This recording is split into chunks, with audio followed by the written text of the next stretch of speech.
Hello and welcome to Bright Past, Brilliant Future, another Aston Originals podcast from the Aston History team. I'm Brian Sudlow, lecturer in history.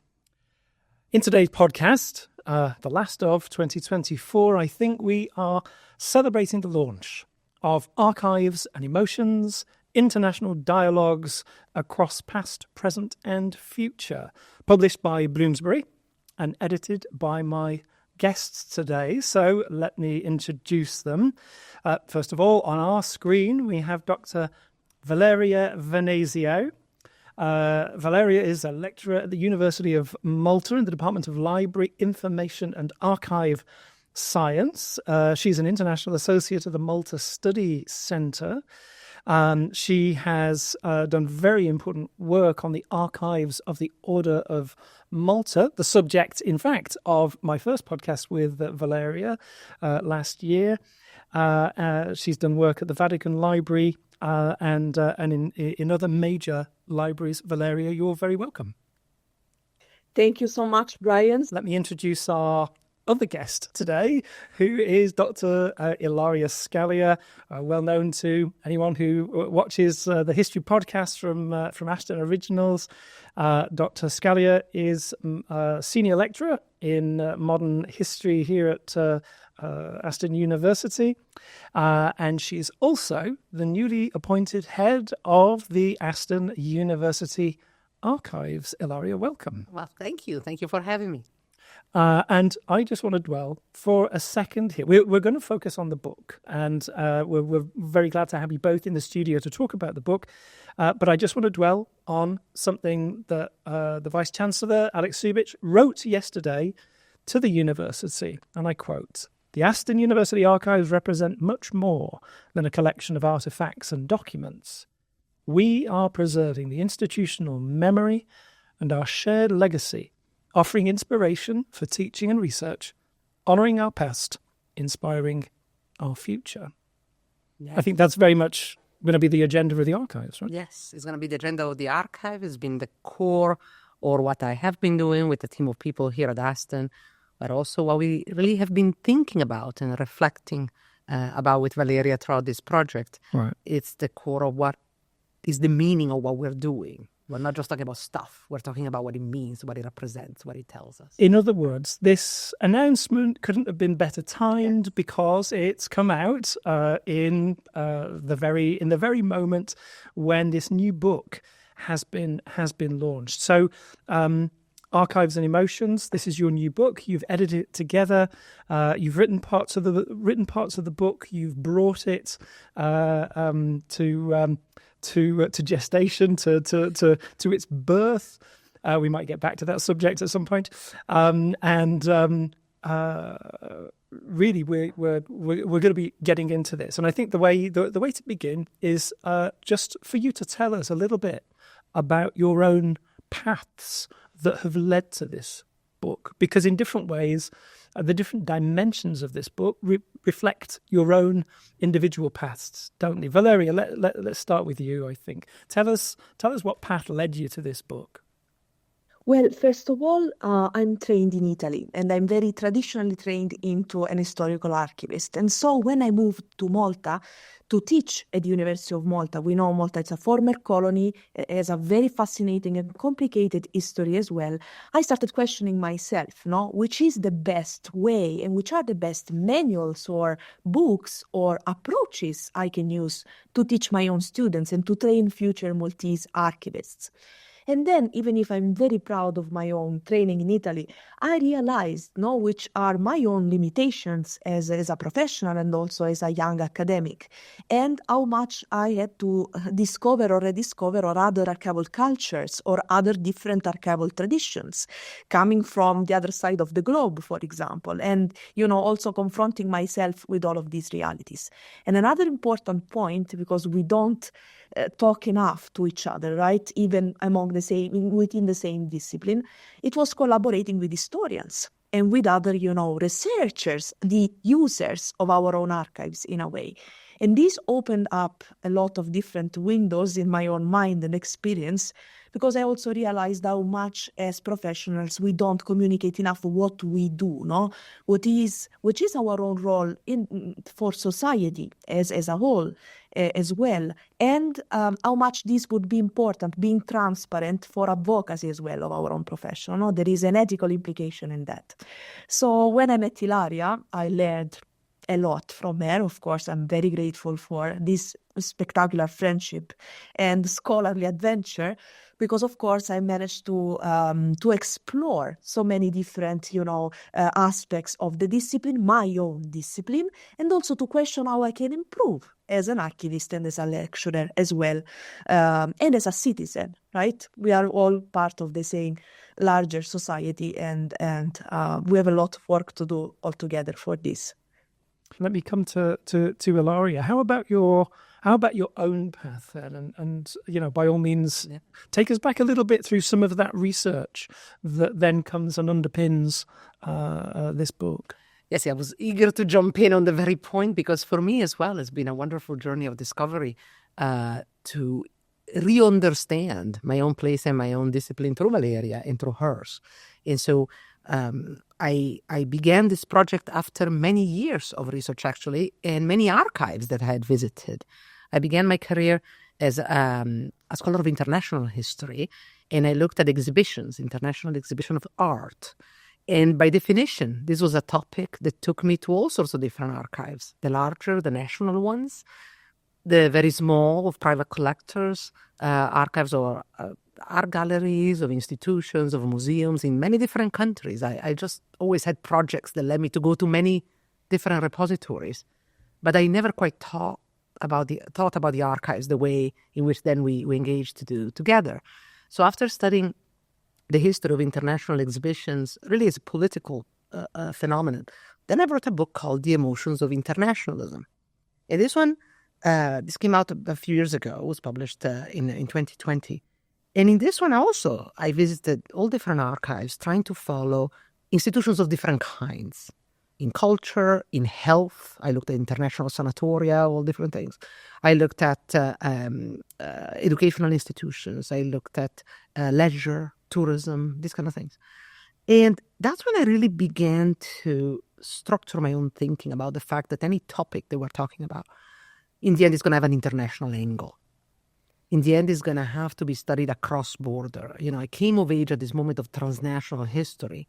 And so rather than being confined into being Italian, say, just like her, or to an Italian school of history or an American school of history, I did my graduate work in the US, or to a national approach, I started to think transnationally.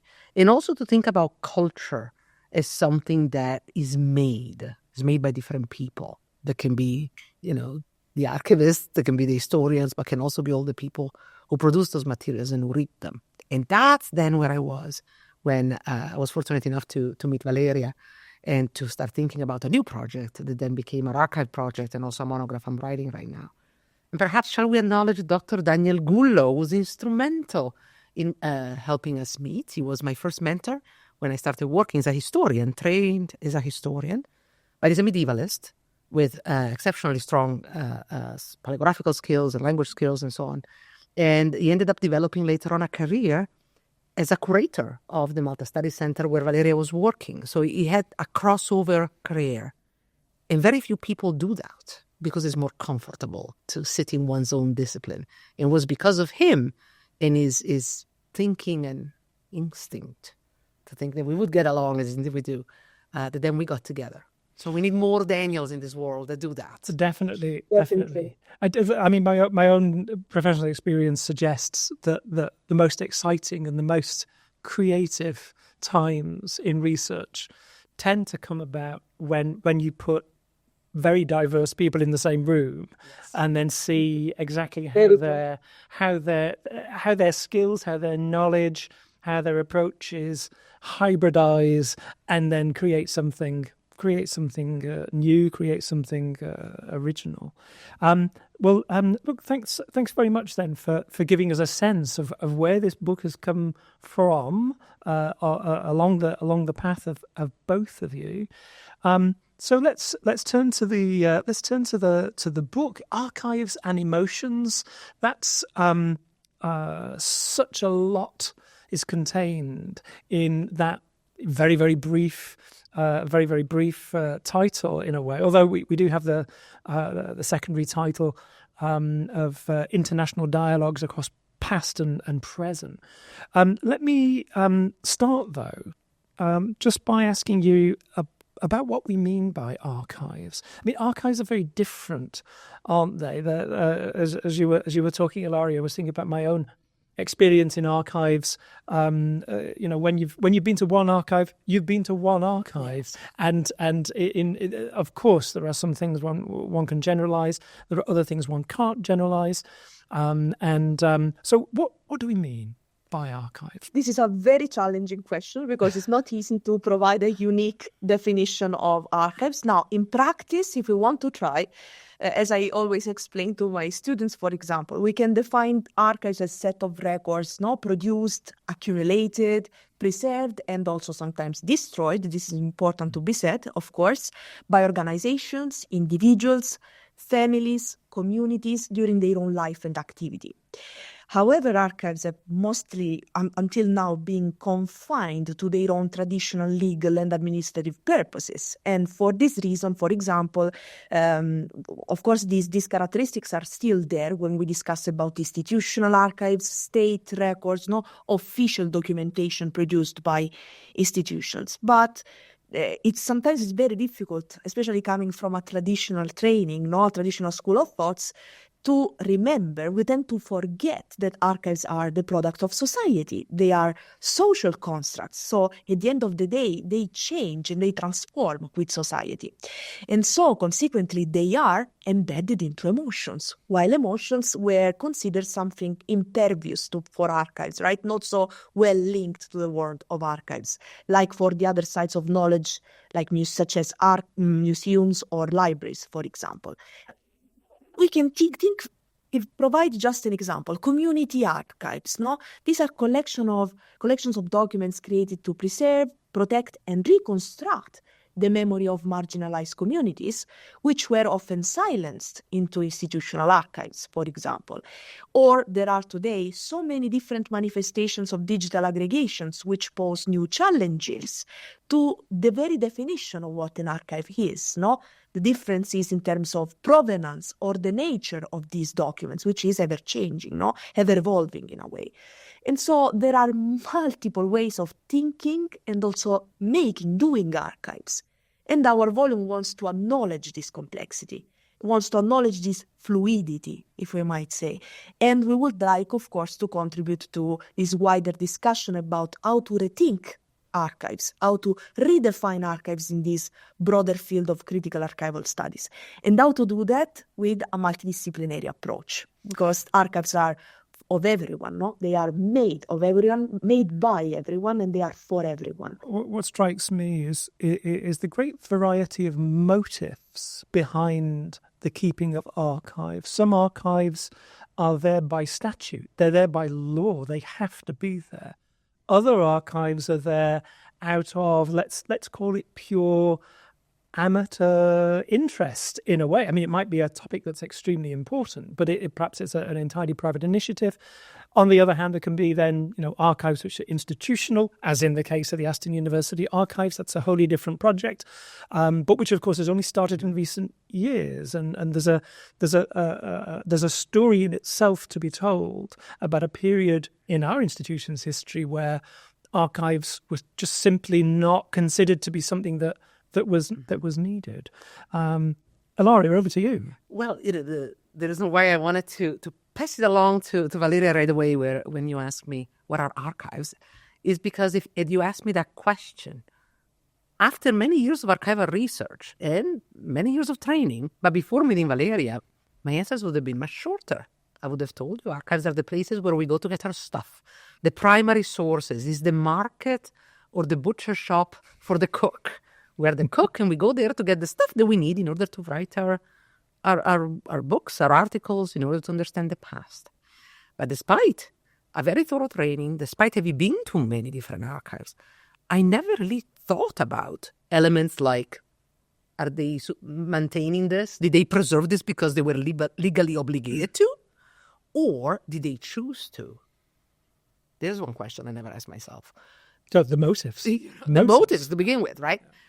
Would everyone agree on calling this particular record or this particular repository, because the term archive is used for both, an archive? You described the elation of working with people across disciplines. At one point, I do hope we'll become brave enough to talk about when things got ugly, because they do. We're trained thinking, our definition is the right one. And people will, butt heads when you put them in there and say, well, you call that an archive? Of course not. That, those are those kind of things that as archivists, they know they're there, but maybe sometimes they don't quite dare to talk about them as openly. As historians, we flat out ignore and just say, I'm off to the archives, without ever imagining this whole world boiling down there. And for historians, our constant moment of embarrassment comes when we realized we've missed a complexity that we should have noticed. Yes. And same goes for the emotions. That's another can of worms. Yeah. Well, in which case, yes, I think we should come to that can of worms right now. What do we mean by history of emotions? Let me preface this by saying that this subfield is already 20 years old, but I think a lot of people still have no concept about what these two words are doing together. So, history of emotions, over to you. Do emotions have a history, right? How quickly we can just assume that, of course, they don't. Emotions are universal. They must be somewhere in there in human beings. And love is love, hate is hate, fear is fear, and what else there is there to say. But turns out there's an awful lot to say.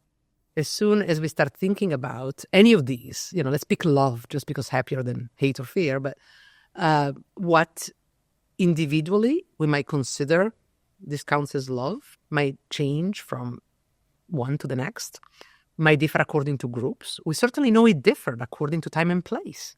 What people in the Middle Ages call love was very different than what people later on call love. Picking an even easier example, marital love. What that means, how that is expressed, how one is educated in expressing it properly or not, the expectations that come along with that, to this day are not universal. It certainly varied tremendously over time. My grandmother would have thought that probably, having two separate lines of work, having a very different network from one another, were very important. It maybe would have put less currency on the elective affinity that I can say I have with my husband because we both talk about history, we both love, or we might do in our leisure time things that we both have a passion for. There's a difference between the two. Historians of emotions study that. They study how these sentiments, these emotions, these feelings change over time. Not only, should I say, in the ways in which people felt them, because sometimes we don't quite know what they felt, but certainly how they expressed them, how they regulated them, what they thought was the proper way to express them or not, what people should feel or not. And so we study how that changed over time, but also how that varied according to different places, to different societies, to different communities, even in the same period of time. But are you also not looking at how those emotions, however they might have been interpreted or construed in different contexts, also then become crucial factors in historical change? Yes, and that is actually probably the most recent development within the field. The history of emotion as a field really started as a reaction to postmodernism. It was a way to recast a whole historiography, a whole literature that assumed that everything is constructed and we cannot quite be certain of anything.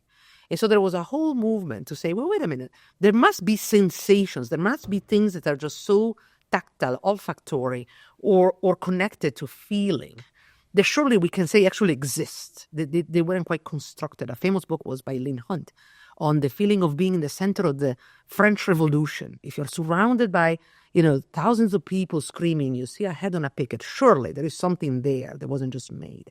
So the history of emotion started out talking about emotions. And it was quite interdisciplinary. Lots of anthropologists, lots of people in neuroscience, lots of people in all different. Within it, the field that I think it's developing just now, that is becoming more apparent now, is the one about what did emotions do then? What function did they perform in affecting narratives we're familiar with? Did they make a difference during the Second World War? Did they make a difference during the Second? Do they affect peacetime? Do they affect how we think about anything from the economy to any other change or historical topic we can think of? And some historical topics were easier to tackle than others. Because for some, if you say, well, let's talk about fear during the Second World War, that's easy to digest, right? You say, well, surely that must have been scary. And even if historians of emotion do more than just simply say, oh, yeah, the World War was scary, it's easier to accept conceptually for most people. You touch the archives, you touch the historical discipline, and then they'll say, wait a minute, no. Because they will conflate acknowledging the role of emotion in affecting people's behavior with the professionalism of the person, with the objectivity of their decision-making, with the very solidity of the tradition, the profession, and what they do. And that's when they get upset. And so our job was to make the case that even within this very gray, strong, traditionally very self-possessed fields, that's what they have in common, history and archive sciences, right? They have a long history and they're made of stern people who feel very strongly about them, as we do, to convince them that recognizing the emotion part, the function emotions perform, would not take away from their value, from their seriousness, from their professionalism, but instead add a further layer to recognize that aspect of the work that has always been there. I think what strikes me as the coherence of this whole proposition about history of emotions is historians, and this may be true of archivists as well, are always talking about mapping the territory, and I use that metaphor constantly with my students who are trying to write literature reviews and historiographical essays and so on. But in a way, it seems to me that history of emotions promises to give to historians a way of mapping or remapping a territory which isn't necessarily so well mapped, which is the human hinterland.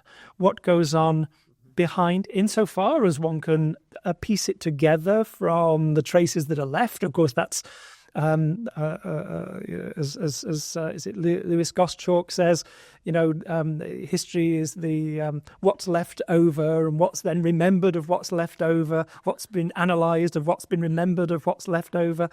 But it seems to me history of emotions promises, therefore, to give us something of a map, or to begin developing maps for that interior, for the interior of the human as well. Yes, and also to recognize the fact that sometimes it hurts. That is the part I think is the most poignant, and it has an effect. That effect is real and tangible. When people asked us at one point, how can you tell us this is worthwhile? How can it convince us? We ended up packing it all in the first paragraph of the introduction. We said, without thinking about emotions, we literally sat on Zoom as we did for how many hours. And we said, okay, let's make a case. And we went through case by case and we said, well, I challenge you to explain to me why this was kept, if not because people had an emotional attachment to it. Why this was destroyed because they had that attachment. I challenge you to tell me that there wouldn't be an effect, an emotional effect, in the moment in which people were shown this or another. Now, before we get into more into the actual content of the book, let's come to the cover of the book, can we? Which, if I'm not mistaken, is the work of Valeria's mother, Nunzia Spadolino. Valeria, do you want to tell us something about this beautiful painting? Sure. I'm very lucky, first of all, to be the daughter of an artist. I'm very proud of it. And Nunzia donated her work to Ilaria and myself for this scholarly adventure, for this book. She provided here in this oil painting her own interpretation of what the interplay between archives and emotions is. And I think this is the most meaningful thing. You can see this smoky profile of a sort of an indefinite and ageless human being. It can be an archivist, a researcher, or one of the many people represented or underrepresented as well in archival documents. And the candle on the other side represents the variety of emotions, linked to these processes of archival creation, preservation, exploration, and also destruction of archives. A candle can provide light, but can also burn and destroy. So this is a very special cover because there is also the interpretation of the artist here. It's not something that she offered, after thinking about the contents of our own book, our own fatigue, of course, in creating it, assisting us in this process. And it's something very, very special. So in this case, we can judge the book from the cover as well. Indeed we can. We do have some other samples of your mother's work, don't we, Sam? If we can, there we go. So yes. I don't know if you recognize any of these, Valeria. Oh, yes. I can recognize on the right, for example, Santivo La Sapienza, which is a very, very special place in Rome where I studied. She made that painting for me, actually. And she's now delving into more contemporary also paintings. She's also participating in a beautiful sound painting activity with some expert musicians, jazz musicians in the association in my own town. And she likes representing paintings, creating paintings about architecture, about objects, about everything. She's very creative in a way. Beautiful. Our congratulations to your mother for the cover, and it's such a wonderful interpretation of the subject itself. So on from the cover to the contents. And so the content is really a compilation that Valeria and I put together, but really was made by the contributors that participated in the endeavor. We began with a conference in October 2022. This was online, still COVID times. It's a whole underlying also story about this whole project developing during COVID. But we started out with a conference. We had many participants coming in, each with their own histories, each with their own interest. We ever so patiently picked quite a group of them. And we spent a long time just talking to them individually. We went above and beyond what people usually do just for an edited volume. We took the time to get to know them. We talked to them individually. We asked them to engage seriously with this notion of archive and emotion and to problematize it, not just to present a case, but really to engage with that concept. We then thought about others we wanted to invite because we felt that with the selection we had, we didn't quite have yet the plurality of archives and points of view that we were seeking. We felt very strongly about having the same number of archivists and historians, and we did.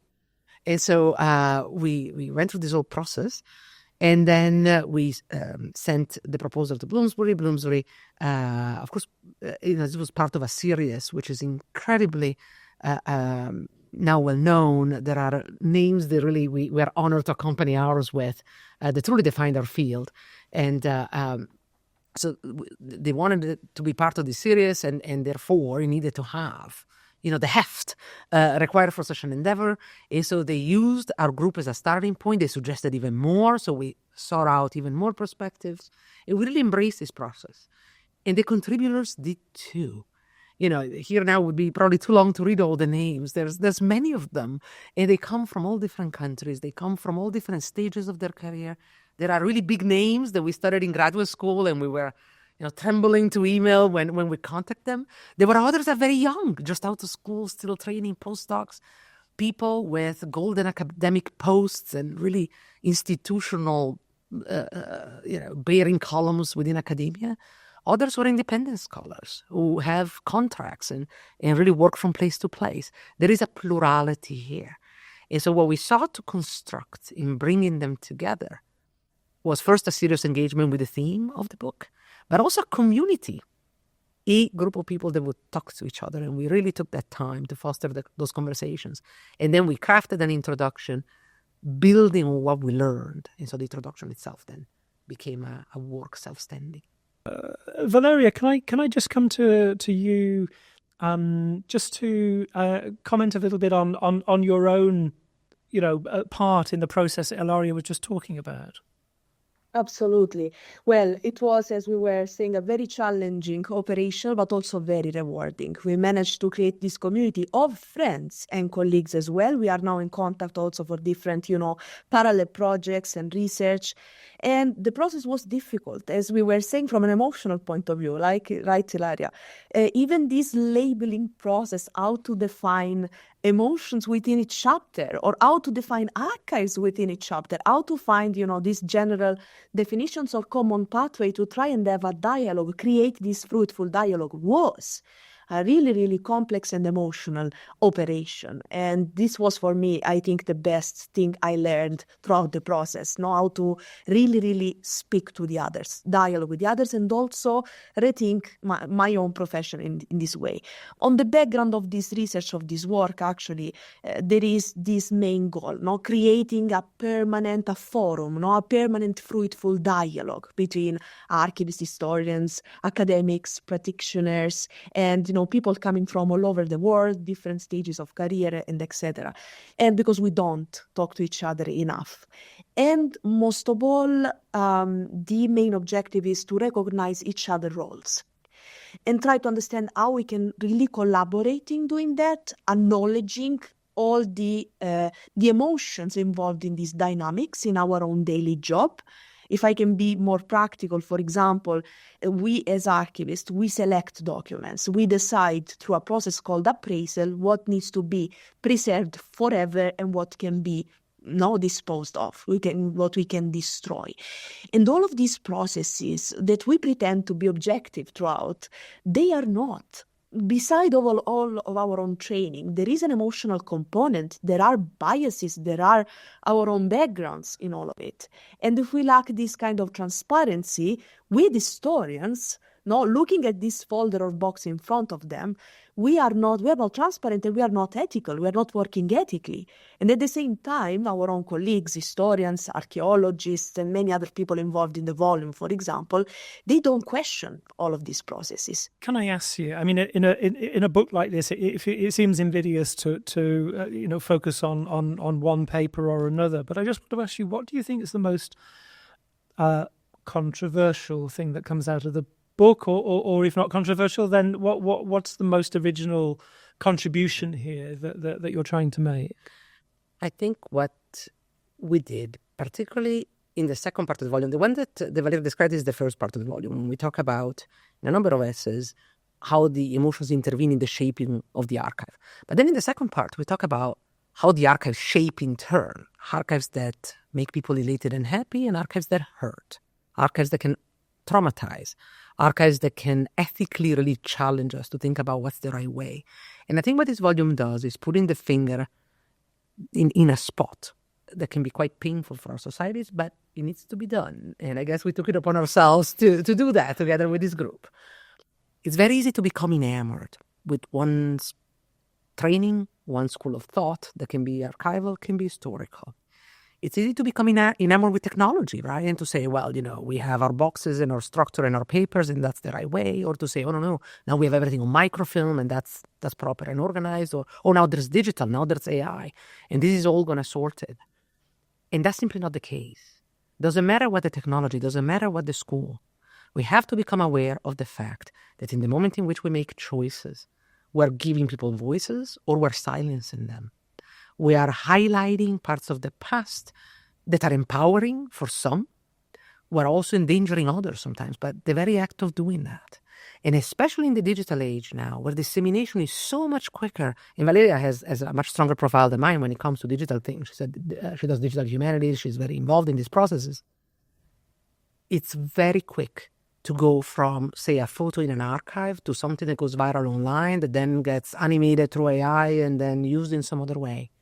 And it is going to take all of our brains, all of our training, all of our openness to look at the history that we try to unveil, to recognize all of these different emotional layers that went from creating the material to labeling it, appraising it, labeling it, making it available, and now using it in different ways. It's going to take all of us within the professions and crucially within society to really think about what we're doing. As we've spoken about interdisciplinarity, I've touched briefly on teaching there. But I'm interested in the public and civic issues which Valeria flagged up for us early on, and about the wider interests. I mean, who is it who should care about archives anyway?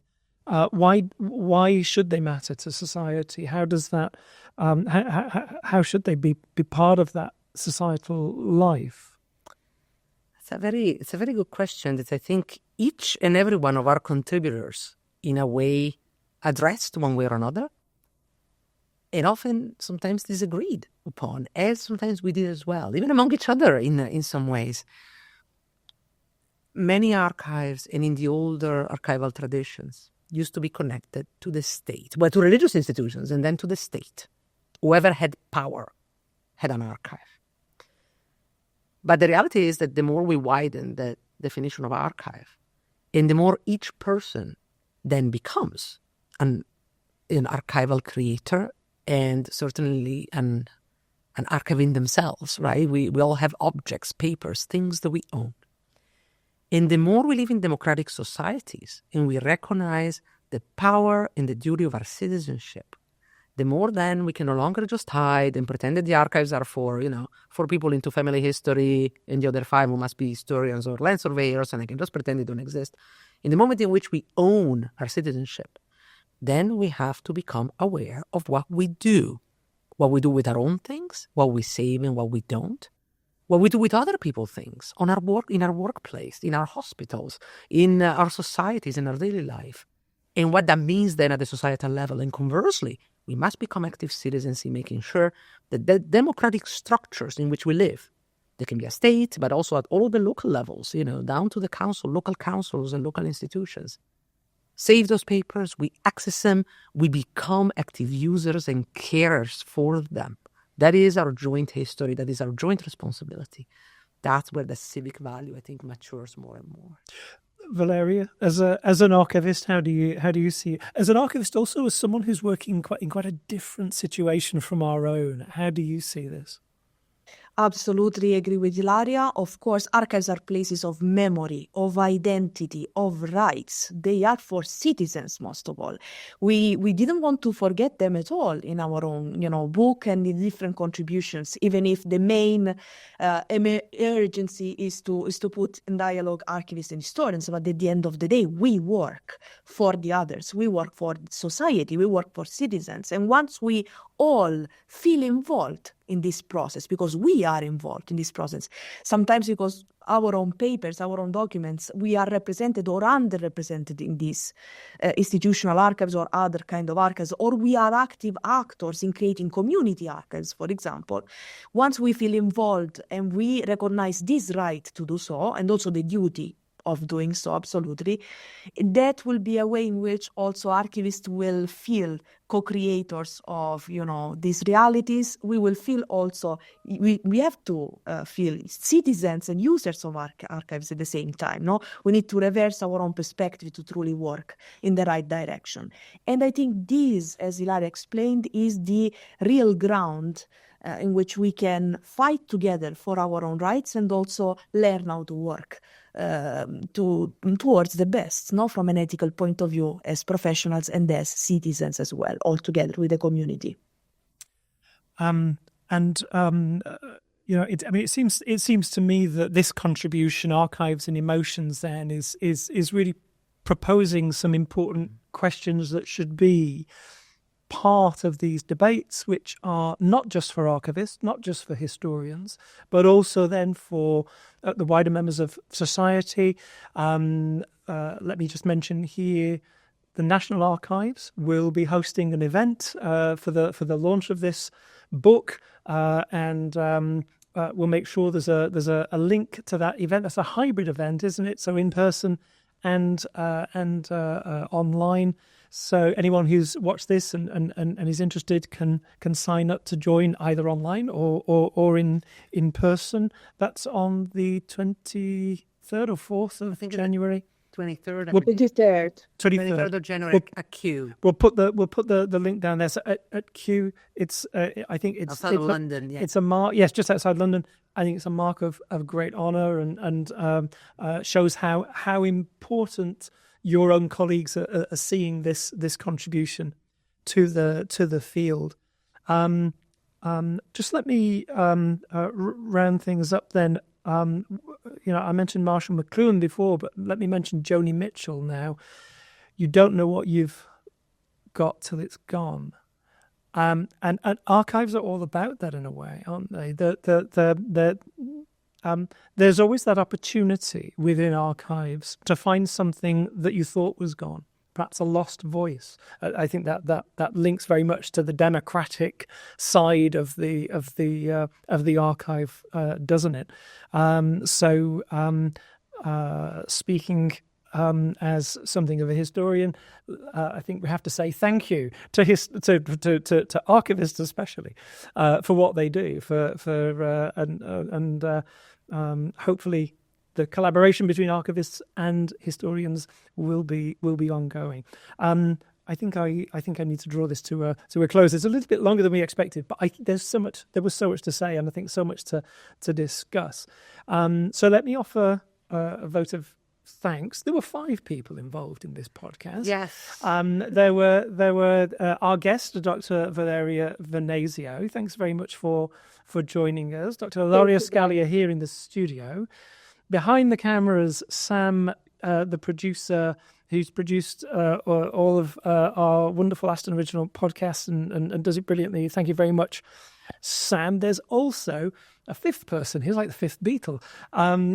Leonardo, Valeria's unborn son, who's going to be arriving very, very soon. Aston Original podcast now stretching out into the unborn constituency.